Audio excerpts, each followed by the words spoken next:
আসসালামু আলাইকুম। আমি মোসাম্মদ সুলতানা রাজিয়া, সহকারী শিক্ষক, police lines school and college, Rangpur. আমাদের গত ক্লাসে আমরা নবম অধ্যায়ের বাংলাদেশে প্রবীণ ব্যক্তি ও নারী অধিকার পাঠ 1 নিয়ে কথা বলেছিলাম। আজকে আমরা নবম অধ্যায়ের পাঠ 2 প্রবীণদের সমস্যা নিয়ে কথা বলার চেষ্টা করব। আমরা পড়াটিতে পয়েন্ট আকারে দেওয়া আছে, তো এখানে কিছু পয়েন্টের আলোকে আমি কিছু ছবি সংগ্রহ করে তোমাদের বোঝার সুবিধার্থে কিছু ছবি সংগ্রহ করেছি। এখানে একটা ছবি দেখা যাচ্ছে, দেখো ছবিটাতে একটা সুখী পরিবারের একটা ছবি বোঝা যাচ্ছে এক কথায়। দ্বিতীয় পয়েন্টটা বলছি যে এটা নিশ্চয়ই বোঝা যাচ্ছে এটা একটা একান্নবর্তী পরিবার। একান্নবর্তী পরিবার বলতে যৌথ পরিবার, যেখানে আমরা বাবা মা ভাই বোন চাচা চাচি দাদা দাদি সবাই মিলে একসাথে বাস করি। এদের এই পরিবারগুলোকে আমরা বলছি একান্নবর্তী পরিবার বা যৌথ পরিবার। তো প্রথম পয়েন্টটা বইয়ে বলছে পারিবারিক।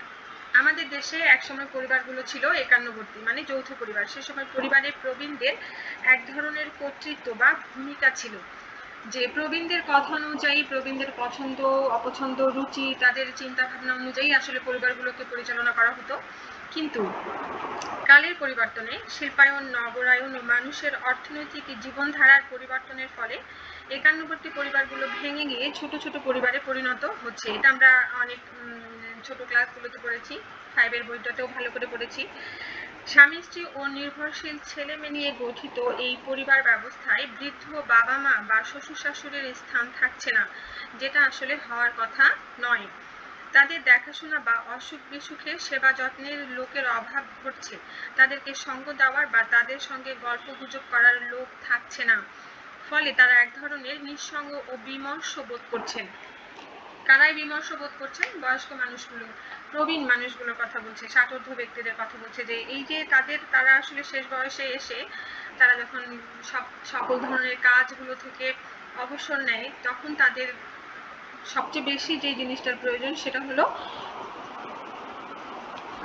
যে সঙ্গ। তাদেরকে আমরা সবাই পরিবারের সব সদস্যরা মিলে সঙ্গ দেওয়ার চেষ্টা করব। একটু চিন্তা করলে বোঝা যায় যে একসময় এই প্রবীণ ব্যক্তিদের কথা মতোই পরিবারগুলো পরিচালিত হতো, কিন্তু আজ তারা যখন কোনো কিছু কামাই করতে পারছে না, ইনকাম করতে পারছে না, তখন দেখা যাচ্ছে যে তাদের চাহিদাগুলোর কথা ঠিক পরিবারের মানুষগুলো বোঝারই চেষ্টা করছে না, যেটা তাদেরকে নিঃসঙ্গ করে দিচ্ছে। অনেক ক্ষেত্রে স্বামী স্ত্রী উভয়েই কর্মজীবী হওয়ায় শিশুদের দেখাশোনা, স্কুলে পৌঁছানো, বাজারঘাট করা ও গৃহস্থালী কাজের দায়িত্ব পরিবারের প্রবীণ সদস্যদের উপর পড়ে। বৃদ্ধ বয়সে অনেক সময় এসব কাজ করা তাদের পক্ষে কঠিন হয়। বৃদ্ধদের অনেক সময় পরিবারের বোঝা হিসেবে গণ্য করা হয়। এই যে পরিবারের ধরা বাঁধা কাজগুলোর কথা বলছি, একজন দাদাকে যদি তার নাতিকে স্কুলে পৌঁছে দিয়ে আসার কথা বলা হয়, তার ভালো লাগার কথা, কিন্তু যদি তাকে এটা একদম রুটিন অনুযায়ী প্রতিদিনই করতে হয়, সপ্তাহে 6 দিনই 5 দিনই করতে হয়, তাহলে কিন্তু এটা তার পক্ষে ভালো লাগার ব্যাপার হবে না, এটা তার প্রতি অন্যায় করা হবে। তো এটা পারিবারিক একটা সমস্যা, প্রবীণদের জন্য পারিবারিক একটা সমস্যা। প্রথম সমস্যার কথা বলছি পারিবারিক। দ্বিতীয়টার কথা বলছি আমরা অর্থনৈতিক। এটা অনেক বড় একটা প্রবলেম। নিজস্ব আয় রোজগারের সুযোগ না থাকায় এবং সঞ্চিত অর্থ ও সম্পত্তি উত্তরাধিকারীদের মধ্যে বন্টন হয়ে যাওয়ায় বেশিরভাগ প্রবীণই অর্থনৈতিকভাবে অসহায় হয়ে পড়েন। যে তাদের যে সম্পত্তি থাকে না তা কিন্তু নয়, তাদের সম্পত্তিগুলো থাকে, কিন্তু সঞ্চিত যে অর্থগুলো থাকে সেগুলো বেশিরভাগগুলোই তাদের ছেলে মেয়ে নাতি নাতনিদের মধ্যে আসলে বন্টন হয়ে যায়। তাদেরকে সন্তানদের উপর নির্ভরশীল হয়ে পড়তে হয়। তাদের ছোট একটা বাচ্চাকে নাতনিকে কিছু দিতে ইচ্ছা করলো, তাহলে তাদেরকে ছেলে অথবা মেয়ের কাছ থেকে হাত পাততে হয়। সেটার কথা বলছে যে নির্ভরশীল হয়ে পড়তে হয়। নিজের ইচ্ছে মতো তারা কিছুই করতে পারে না। বিশেষ করে মধ্যবিত্ত বা দরিদ্র পরিবারের প্রবীণদের দুর্দশা এক্ষেত্রে বেশি হয়। যারা উচ্চবিত্ত বা তাদের ক্ষেত্রে এই সমস্যাগুলো আসলে খুব একটা বোঝা যায় না, বোঝা গেলেও আসলে প্রকাশ পায় কম।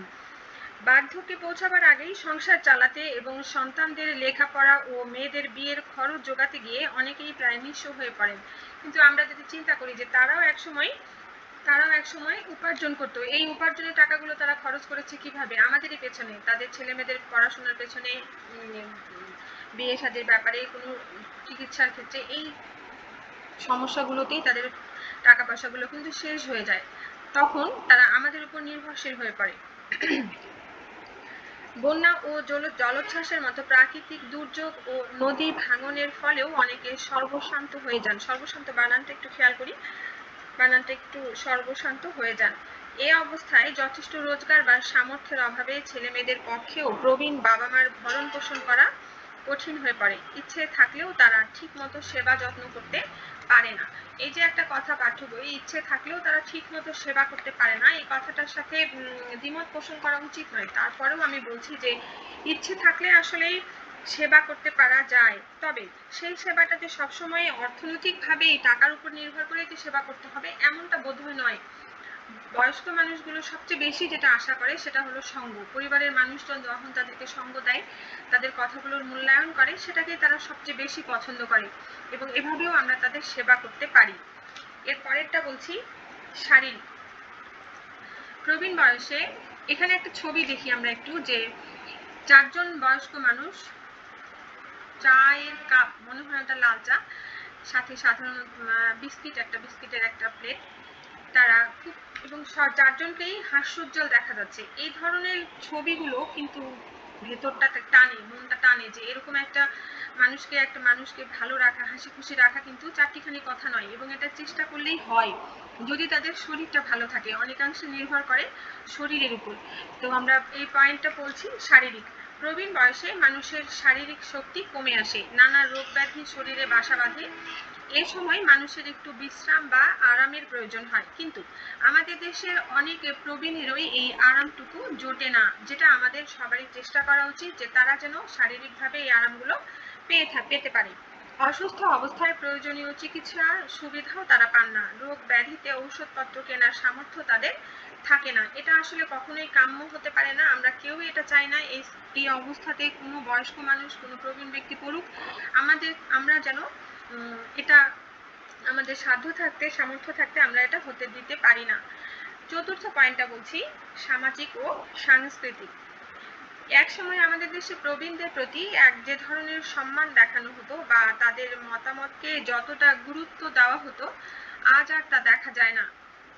অনেক পরিবারেই হয়তো দেখা যায় না, কিন্তু অনেক পরিবারেই কিন্তু দেখা যায়। তার একটা চিত্র বলছি, আমাদের নিচের ছবিটা, এখানে একজন বয়স্ক মানুষ যদি আমরা ধরে নেই যে ইনি পরিবারের দাদা, এই বাচ্চাদের দাদা, তাহলে কিন্তু দেখা যায় যে না, তার বৌমা তাকে খাবারটা সার্ভ করছে, খুব মনোযোগের সাথে খাবারটা সার্ভ করছে। তাহলে এই যে সংস্কৃতিটার কথা বলছি, এই যে সামাজিক রীতিনীতিটার কথা বলছি, এটা কিন্তু এখনো সমাজ থেকে একদম চলে যায়নি। এর পেছনে সমাজের মূল্যবোধের বিপর্যয়, নৈতিক শিক্ষার অভাব, বিদেশি সংস্কৃতির প্রভাব, আত্মকেন্দ্রিক মনোভাবের প্রসার ইত্যাদি অনেক কারণ কাজ করছে। এই কারণগুলো আমরা একটু বুঝি জানি। পরিবারে ও সমাজে প্রবীণদের আজ প্রায় অপ্রয়োজনীয় বিবেচনা করা হয়। আমি আবারও বলছি যে সব পরিবারেই বোধহয় নয়, এখানেও আমরা অনেকেই আছি যাদের পরিবারের বয়স্ক মানুষটাকেই আমরা সবচেয়ে বেশি মূল্য দিয়ে থাকি। তাদের মতামতকে গুরুত্ব দেওয়া হয় না, তাদের পাশে একটু বসে দুটো কথা শোনার সময়ও যেন কারো নেই। অবসর যাপন বা চিত্ত বিনোদনের সুযোগও তাদের নেই বললেই চলে। এর পরের পয়েন্টটা বলছি মনস্তাত্ত্বিক। পরিবারে ও সমাজে প্রবীণদের কোন ঠাসা অবস্থা তাদের মধ্যে এক ধরনের হীনমন্যতার জন্ম দেয়। তারা নিজেদেরকে খুব অবহেলিত ও অসহায় ভাবতে শুরু করে। এই যে হীনমন্যতা শব্দটা যদিও আমাদের কাছে খুব বেশি স্টুডেন্টের কাছে হয়তো নতুন নয়, যাদের কাছে নতুন তাদের জন্য বলছি যে যখন মানুষ নিজেকে খুব অসহায় ভাবে, অবহেলিত ভাবে, তাদের সেই সিচুয়েশনটাকে আমরা বলছি হীনমন্যতা। সামর্থ্যের অভাব এবং সেই সঙ্গে শারীরিক অসুস্থতা। আমরা তৃতীয় যে পয়েন্টটা ছিল আমাদের শারীরিক, এখানেও এই কথাটা বারবার করে বলেছি যে ভালো পরিবারের প্রবীণ ব্যক্তিদেরকে ভালো রাখতে হলে তাদেরকে সুস্থ রাখার চিন্তা করতে হবে, তাদেরকে সুস্থ রাখার চেষ্টা করতে হবে। সামর্থ্যের অভাব এবং সেই সঙ্গে শারীরিক অসুস্থতা ও নিঃসঙ্গতা এই হীনমন্যতাকে আরো বাড়িয়ে তোলে। যে চিন্তা করো এই সিচুয়েশনটা, যে বাসার একজন বয়স্ক মানুষ, উনি শারীরিকভাবে অসুস্থ এবং সে নিজেকে মনে করছে যে নিঃসঙ্গ মনে করছে, বাচ্চা কাচ্চার সঙ্গ পাচ্ছে না, বাড়ির কোনো মানুষ তার সাথে কোনো ব্যাপারে শেয়ার করছে না, তখনই কিন্তু তার এই অসুস্থতাটা, খারাপ লাগাটা আরো বেশি বেড়ে যায়, হীনমন্যতাটা আরো বেশি বেড়ে যায়। প্রবীণ বয়সের স্মৃতি বিভ্রম এক্ষেত্রে বাড়তি সমস্যা সৃষ্টি করে। এই যে বয়স হয়ে গেলে যে মানুষের একটা জিনিস এক জায়গায় রাখলে মনে রাখতে পারে না, যে বেশিরভাগ জিনিসগুলো মনে রাখতে পারে না। একটা বাচ্চার নাম জিজ্ঞেস করলে বারবার নাম জিজ্ঞেস করে, একটু পরে ঘুরে ফিরে এসে আবার ওই একই জিনিসই জিজ্ঞেস করে, তার মানে তারা আসলে জিনিসগুলো মনে রাখতে পারে কম। স্মৃতি বিভ্রম এক্ষেত্রে বাড়তি সমস্যা সৃষ্টি করে। তো আমরা প্রবীণদের কয়েকটি সমস্যা নিয়ে কথা বললাম। আমরা এই পাঠ 2 থেকে যে জিনিসটা জানলাম যে প্রবীণদের এই সমস্যাগুলো কিন্তু মধ্যবিত্ত সমাজ পরিবারগুলোতেই বলছে বেশি, মধ্যবিত্ত এবং নিম্ন মধ্যবিত্ত পরিবারগুলোতেই বলছে বেশি। তো আমরা এই সমস্যাগুলো জানবো এবং সমাধানে আমাদের নিজেদের মতো করেই ভাবতে চেষ্টা করব, তাদের সাথে ভালো আচরণ করার চেষ্টা করব। আমরা পাঠ 3-এ চলে যাই। বাংলাদেশে প্রবীণদের কল্যাণমূলক কার্যক্রম। যে বাংলাদেশে বয়স্ক মানুষদের জন্য বয়স্ক মানুষদের মঙ্গলের জন্য ভালো কিছু করার জন্য যে কার্যক্রমগুলো সরকারিভাবে এবং বেসরকারিভাবে করা হয়, সেই জিনিসগুলো নিয়ে আমাদের পাঠ্য বই কিছু আলোচনা করেছে। আমরা এটা একটু দেখার চেষ্টা করি। বাংলাদেশের সংবিধানেও প্রবীণদের সামাজিক নিরাপত্তার কর্মসূচির কথা বলা হয়েছে। বর্তমানে এদেশে প্রবীণদের সংখ্যা প্রায় 1 কোটি। বিশ্বের 50টিরও বেশি দেশ রয়েছে, সেগুলোর মোট জনসংখ্যা এর চেয়ে কম। তাহলে আমাদের দেশে প্রবীণের সংখ্যাটা আসলেই নেহাত কম নয়, অনেক বড় একটা সংখ্যা। আমাদের দেশে প্রবীণদের জন্য সরকারি ও বেসরকারি পর্যায়ে বিভিন্ন কল্যাণমূলক কার্যক্রম রয়েছে। বেসরকারি কার্যক্রমগুলো সেগুলো বলছি যে প্রবীণ হিতৈষী সংঘ ও জরা বিজ্ঞান প্রতিষ্ঠান। এই প্রতিষ্ঠানটি শেরেবাংলা, ঢাকায় শেরেবাংলা নগরে অবস্থিত। প্রবীণদের কল্যাণে এই প্রতিষ্ঠানটি যেসব ভূমিকা রাখে তা হলো স্বাস্থ্য সেবা দান। সবার আগে প্রবীণ মানুষটিকে, পরিবারের বা সমাজের প্রবীণ মানুষটিকে আমরা শারীরিকভাবে সুস্থ রাখার চেষ্টা করব। পুনর্বাসন, যদি তার বাসভূমি না থাকে, নদী ভেঙে যায়, অন্য কোনো ভাবে বিনষ্ট হয়, তাহলে আমরা তার পুনর্বাসনের চিন্তা ভাবনা করে এই যে প্রবীণ হিতৈষী সংঘ ও জরা বিজ্ঞান প্রতিষ্ঠানটি চিত্ত বিনোদনের একটা ব্যবস্থা করে, ধর্মীয় অনুষ্ঠান উদযাপন প্রভৃতি এই জিনিসগুলোর ব্যবস্থা তারা করে থাকে। তাছাড়া এই প্রতিষ্ঠান প্রবীণদের জন্য স্থাপন করেছে পাঠাগার। এমন অসংখ্য বয়স্ক মানুষ আছে যারা বই পড়তে, পেপার পড়তে, যে কোনো কিছু পড়তে তারা খুবই পছন্দ করে। তাদের জন্য এই প্রবীণ হিতৈষী সংঘ ও জরা বিজ্ঞান প্রতিষ্ঠান পাঠাগারেরও ব্যবস্থা করেছে। বাংলাদেশ অবসরপ্রাপ্ত সরকারি কল্যাণ সমিতি। এই সমিতি প্রবীণদের স্বাস্থ্য, শিক্ষা, অনুদান সহ বিনা সুদে ঋণ প্রদান করে থাকে।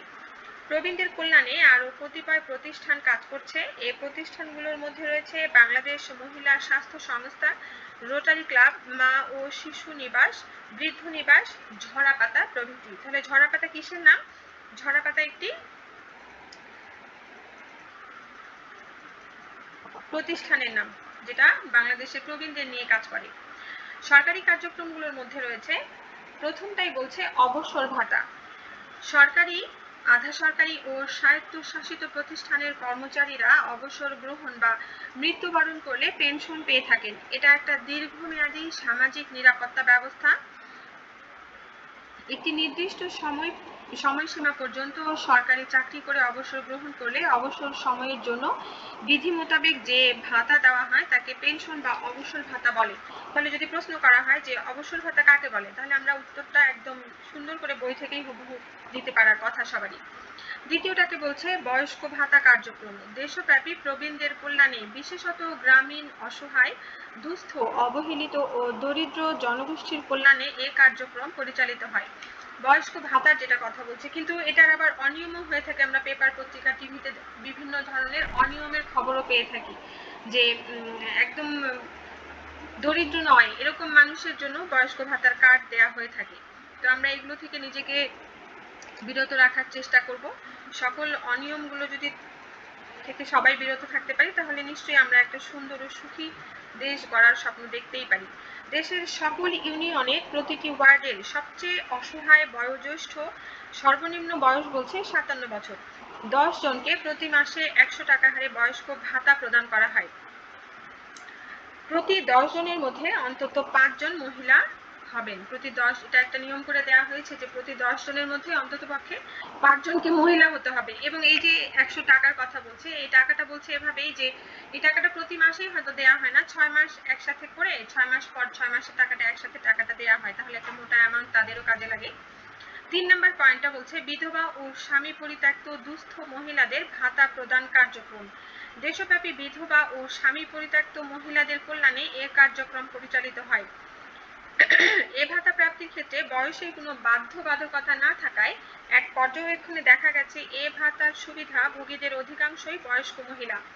যে একটা মহিলার খুব অল্প বয়সে স্বামী মারা যেতে পারে, তাকে আমরা বিধবা বলছি, বা কেউ তার স্বামী হয়তো তাকে রেখে চলে গেছে, তাদেরকে আমরা বলছি স্বামী পরিত্যক্ত দুস্থ মহিলা। এদের ক্ষেত্রে এরা কিন্তু বয়সের অনেক বয়স্ক হবে এমনটাই সবসময় নয়, কিন্তু পরিসংখ্যান বলছে যে দুস্থ মহিলাদের যে ভাতা প্রদান করা হয় এরা অধিকাংশগুলোই বয়স্ক মহিলা।